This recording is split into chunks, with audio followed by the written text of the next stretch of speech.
Hello, survivors. This is Joshua Nehring. I am glad to come and spend a few minutes with you tonight for Survivors Share.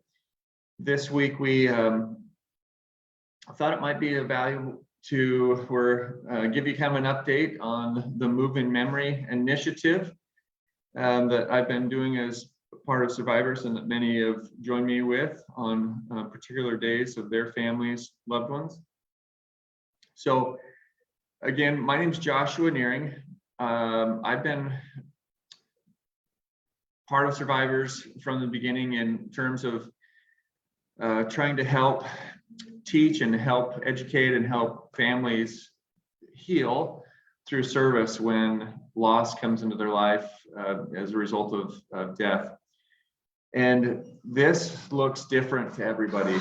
I know that, hey, there's my sister-in-law, Amber. I'm doing a little live right now. Hi, live friends. Erin, come and say hello. Erin, good to meet Joshua. Hey, how are you? Good, how are you? Aaron, nice to meet you. Nice to meet you. How are you doing? Good. Good. You on a Zoom call? We're doing a little Facebook Live real quick. Oh, here. I've never done that before, so I don't know what that is. Yeah, all right. Amber does, so geez, I'm fun. Yeah, awesome. They're out by the pool somewhere. Yeah, You're upstairs. I'll be out We're shortly. not here. We're upstairs. You're We're here. upstairs. We're You're upstairs. right, Hey, We're Josh's space here. yeah. Yeah. Well, that's a great surprise. So we are down here in Cancun for my mother-in-law's 70th birthday. So that was a nice surprise. Sorry for the interruption or but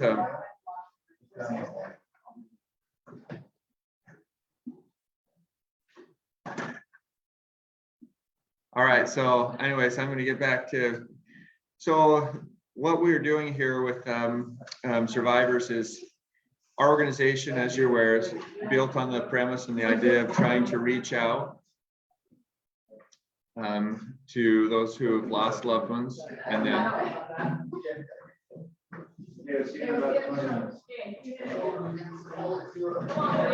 on, baby. You got this. Almost there.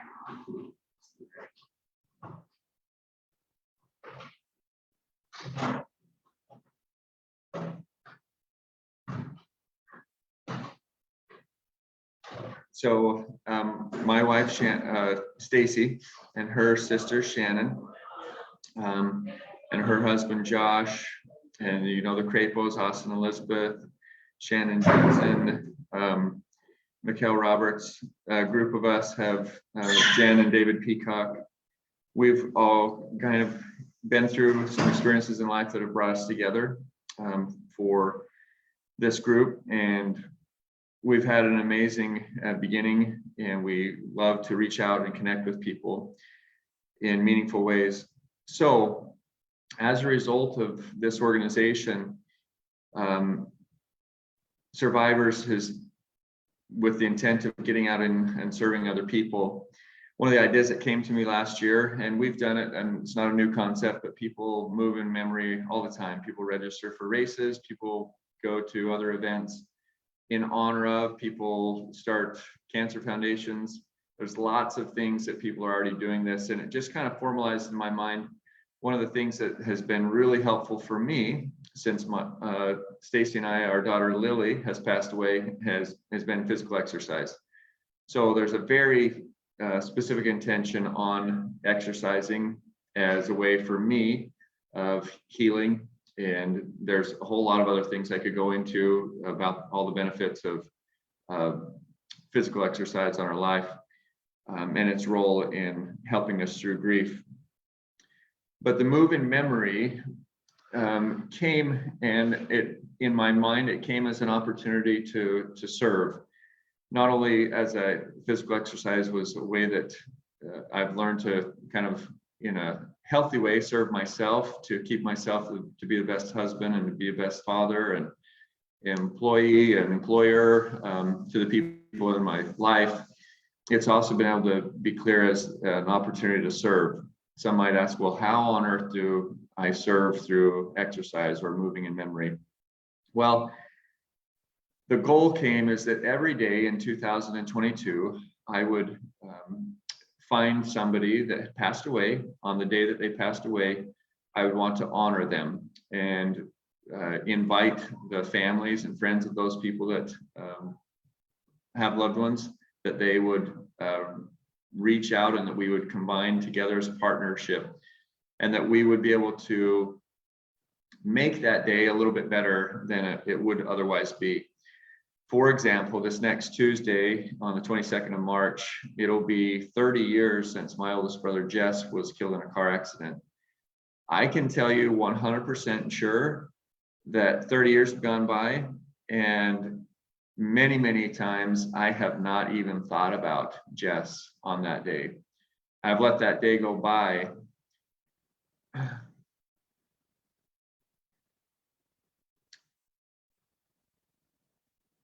And I've let that day go by without taking the opportunity to really remember Jess for who he was in my life. And I let that day go by without taking the opportunity to make that a good day. Lots of opportunities have been lost on my behalf for not remembering. And sure, life has been good and life will move on. That's totally fine. But I saw in that opportunity a gift that I could give to families and to individuals, a gift to make that day of loss a day of goodness, a day of celebration, a day of recollection that would turn things a little bit brighter. Doesn't take all the darkness away, doesn't remove hurt, but it would make things just a teeny bit better and a little bit brighter in that respect. So that's why I'm doing it. And the goal is really to facilitate healing with individuals and healing within families. That's the ultimate goal, is that little service that I can give to people in that healing. And I want to just make a mention, one of the things that I have experienced in the last few months is a book that somebody gave to me. It's called Imagine Heaven by John Burke. And this book I can't recommend it really more highly than just, it is awesome. It is so cool. I can't recommend it enough. And I certainly want to acknowledge that there is life on the other side of the veil, and that these individuals that pass on are absolutely alive, and that they absolutely know when we remember them and think about them. So that is a big driving force for this Survivors Move in Memory initiative.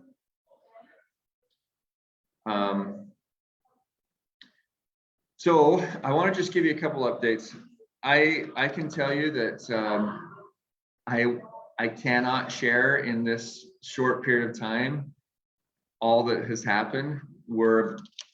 What's today, the 20th? So March 20th today. We're almost 3 months into this initiative with the Move in Memory, and I have had amazing experiences. This has been a transformative experience for me. I can promise that my life will be different from here on, and that I likely will move in memory the rest of my life in some way. It might look different, but that's okay. I know that I'm going to be much more intentional about trying to identify, recognize, and help families on a daily basis heal through their grief. The year started out with one family. I just want to mention Melissa Smart. She passed away from cancer as a mother of several children and a beloved wife. And I know her husband, Brian, just a teeny bit. And that was probably the first, I think that was January 2nd or 3rd, and I apologize, I don't have all the dates for these down. But connecting with Brian on that day was totally a surprise to him, and kind of a surprise to me, because I don't know who I was going to be in honor of, and just these kind of come as people let me participate.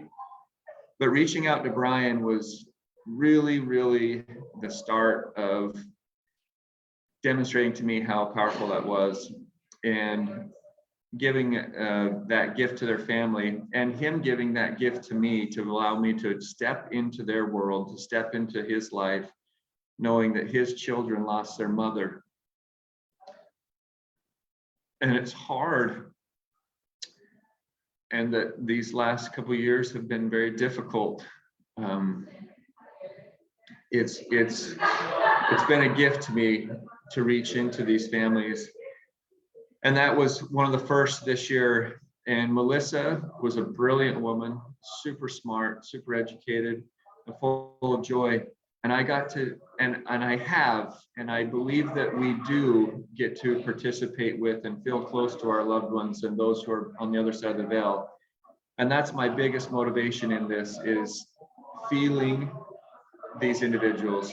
Hold on one second.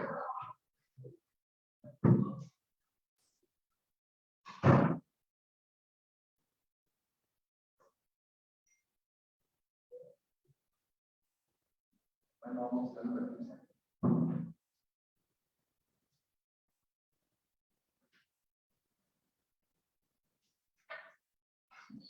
Sorry, it's like a tunnel in here. And I had no idea they were going to be arriving right now. So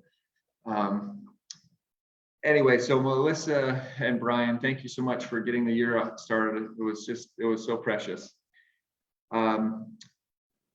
We had another family that I was able to participate with, the Comstead family. Lauren is in our community in Rapid City, South Dakota. His father is a legendary runner in the community, still holds the South Dakota State 3-mile record. I believe it's 14 minutes and 36 seconds or something like that, something insane. And I went out and I did some running specifically. Obviously, Lauren's a runner. And he's not here, and he doesn't have a body anymore, a physical body like I do. But he loves to run. He loved to run in life, and he loves to run now still as a spirit. And I can't tell you how cool it was for me to just be out thinking about him and running. And it was as if I were his legs, probably the slowest legs he's had in a long time. But it was as if I was his legs for a little bit. And the gift that again was to me, to be able to connect to him. And I know it meant a lot to Marshall, his son, and his wife, Bobby. They both reached out and thanked me for participating with them. But the gift was of healing that comes to me as I'm trying to give this service is fantastic.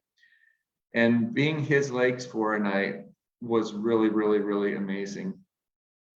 Another family that reached out to us and sent me the name of their father, Melody Herbert, submitted her father, Raymond Workmeister, and sent a bunch of pictures in and told us a little bit about her dad and the kind of person he was, the kind of grandpa that he was, and just the individual that the family that he came from, what he made of his life as a farmer rancher.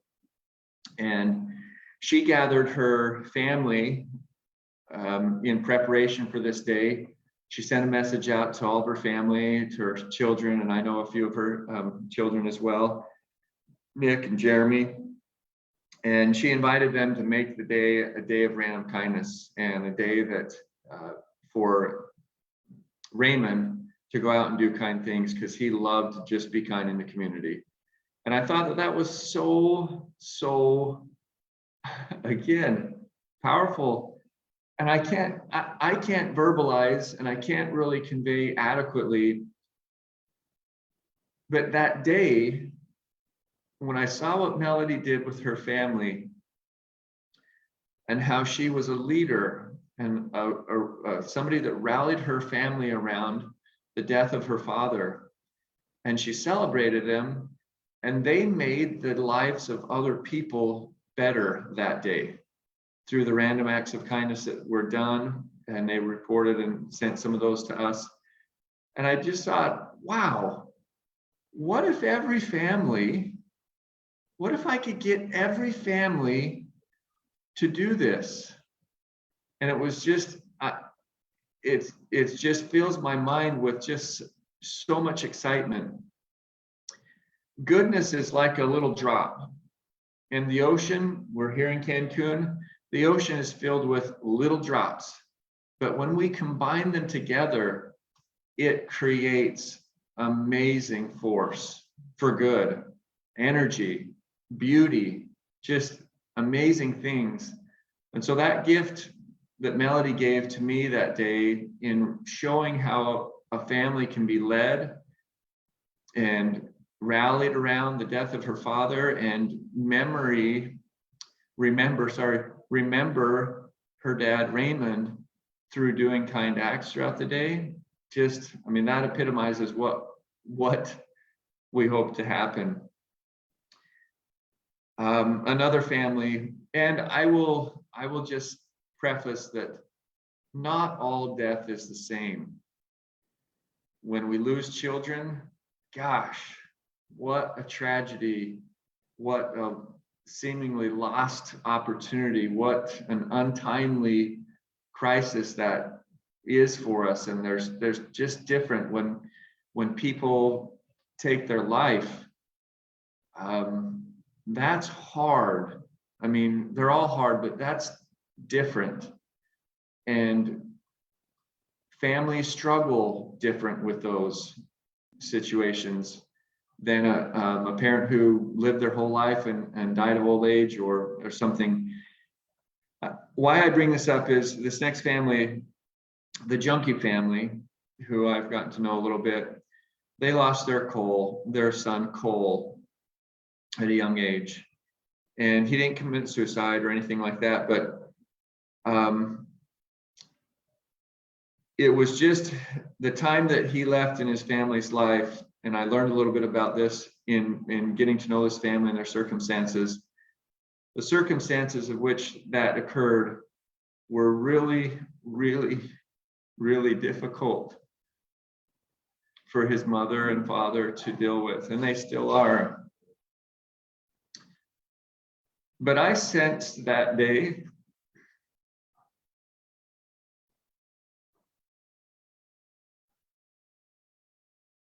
that I had an opportunity to go and visit their family a little bit before I was going to be moving in memory of Cole. And as I was in their home, and I could feel their love for him, and I could see pictures of Cole on their wall, I felt as a messenger, and he let me know in the most clear and uncertain ways that he's okay, that he is happy, that yes, he knows that, and he's sorry for some of the frustrations that he had in life, but all of us have those.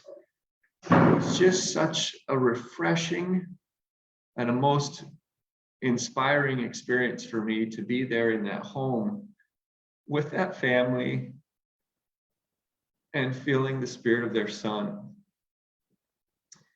And then the day that we moved in memory for Cole, I felt his presence again in a way that it was just awesome.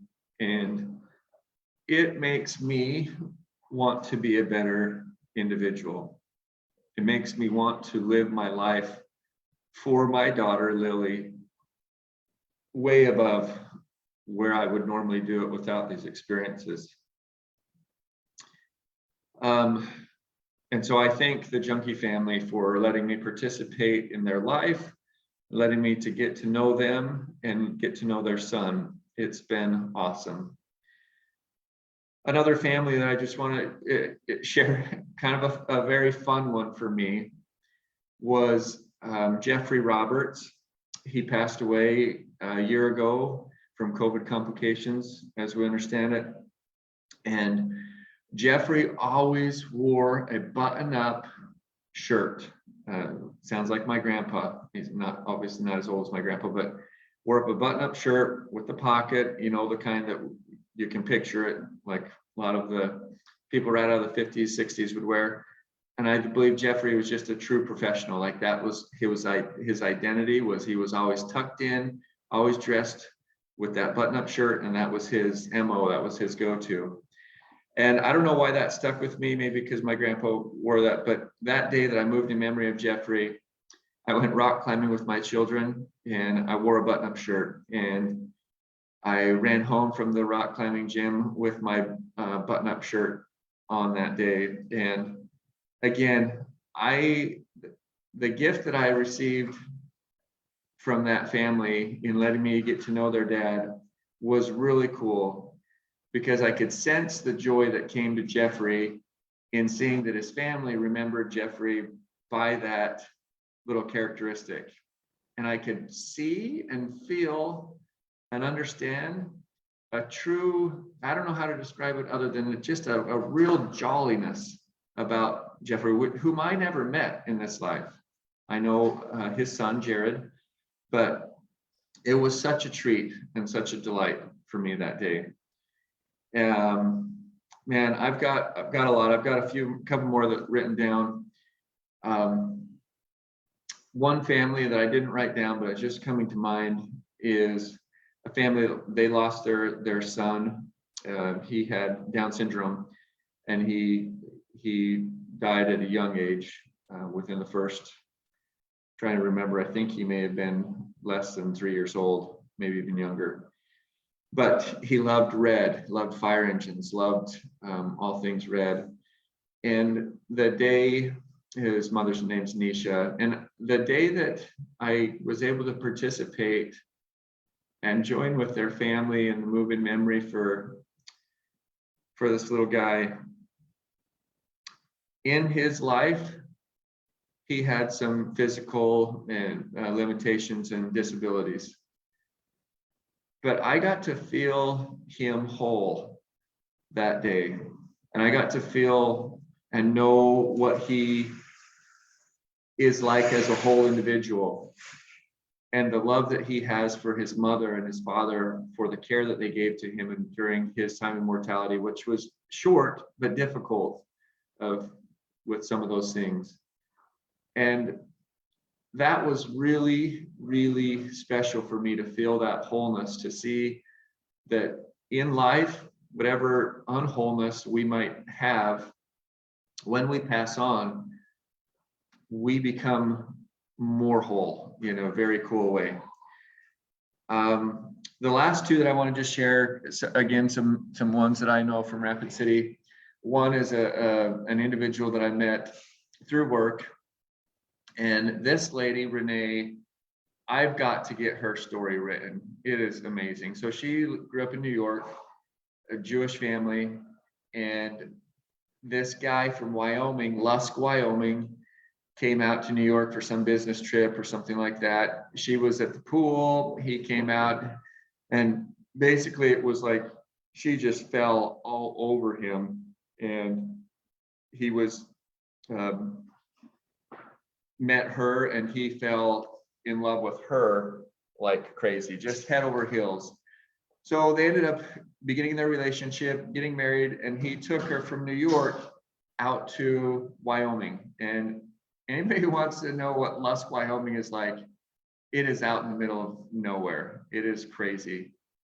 She told me that she was pretty sure that she doubled or maybe quadrupled the Jewish population of the state of Wyoming by moving to Lusk. So anyway, just a marvelous, marvelous story. And her husband, Hobart, I didn't know him, but what she described him as was just the true gentleman. He never let her, well, I don't know if that's what, he always insisted that he opened the door for her. He always insisted that he take care of her in the finest and the most kind and caring ways. Her comfort and her happiness was at his very top. Like that was his life. And she just has the most, I mean, and they were married for many, many years, and he's passed now, but in talking to her, it is the most beautiful, tender love story. And I can see that she is still head over heels in love with him. And she gave me a gift this year in letting me move in memory of her husband, because it inspired me to be a better husband for my wife. I want to treat my wife, as a result of running for Hobart, in a way that she is head over heels and adores me and loves me. I think I could do a lot better than I've done in the last 20 years that we've been married. And I'm so grateful for Renee sharing with me her love for her husband, Hobart, and Hobart for being that man who had such a profound impact, sweeping this Jewish woman off of her feet, wisping her out to Wyoming, and just loving her with all of his heart. So cool. And then lastly, and I'll be done. I could talk about this all day long, and people know that I can, and I apologize. And I'm grateful, whoever takes the time to listen to this, I hope that there's something in it that can be about value to you. Yesterday, my wife and I had the opportunity to meet up with the William family there in Rapid City, South Dakota. Ronnie William, he was, I fortunately was able to get to know him through work. He was a patient of mine. And I also got to know his daughter, who's a dentist in the local community. And Ronnie passed away in 2020, not from COVID, but March 19th, 2020, from some things that he had struggled with previously. I believe it was cardiovascular issues. And Ronnie was a gentleman, he's the father of Kirsten. They had one child, Kirsten, husband to Roxy. And Ronnie was an animal lover. He was a food lover. And he was an all things outdoor lover, loved to bike, hike. And what I got to know from Ronnie was that he loved, I don't know if teaching is the right word, but he loved to tell people about the things that he loved. And he loved to help them try and love the things that he loved.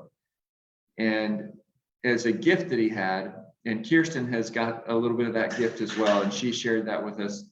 And still, Stacy and I were able to meet with Kirsten and some of her friends and Roxy yesterday, and go up to a place on what we call the Mickelson Trail in the Black Hills in South Dakota, to which Kirsten and Roxy, they've put a plaque up for Ronnie, and that Ronnie had put a plaque up there for one of his dogs, Jordan.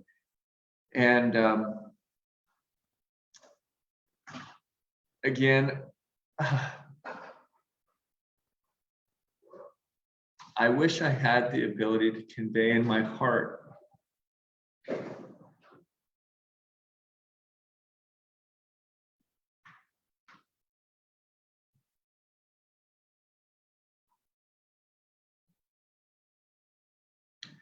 how much I know that these individuals that have passed away, how much they are aware of us. And I could feel and know that Ronnie yesterday was absolutely hysterically delighted that one, we would be out moving in his memory in a place that he loved, and that we would go to lunch afterwards and enjoy delicious food he loved to eat. And it's a simple thing. It's really small. But through this Move in Memory initiative, I hope that the gifts that are coming to me, I hope in some way that as you join with us and as you learn about the Move in Memory, that you will see an opportunity for your family. I can promise you that communities need to heal as a result of the loss of your loved one. It wasn't just you that lost your child in the pool. It wasn't just you that lost your father.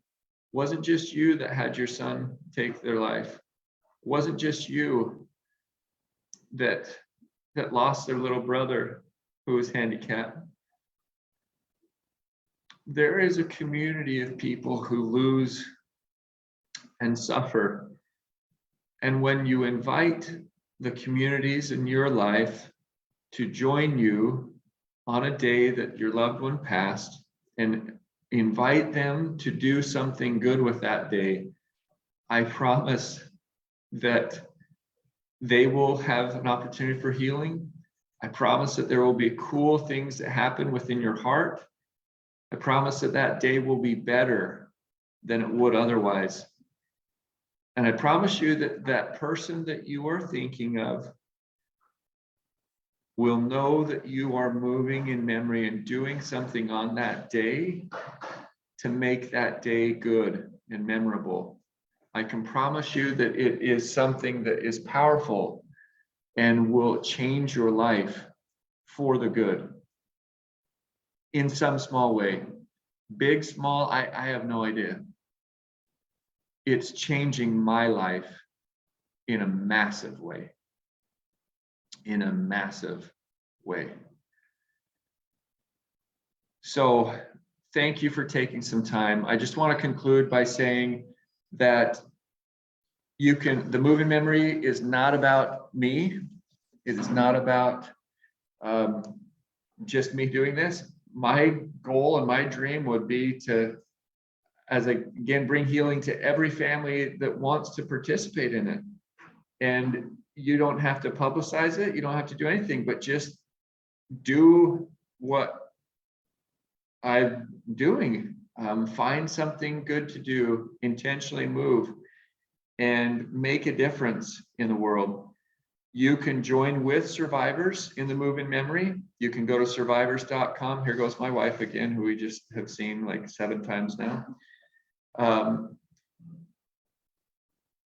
You can go to Survivors, our website.com, survivors.com, scroll to the bottom of the homepage, and there's a link that's called the Survivors Move in Memory Initiative. You can click there. You can send family members, heroes, anybody that you want us to remember.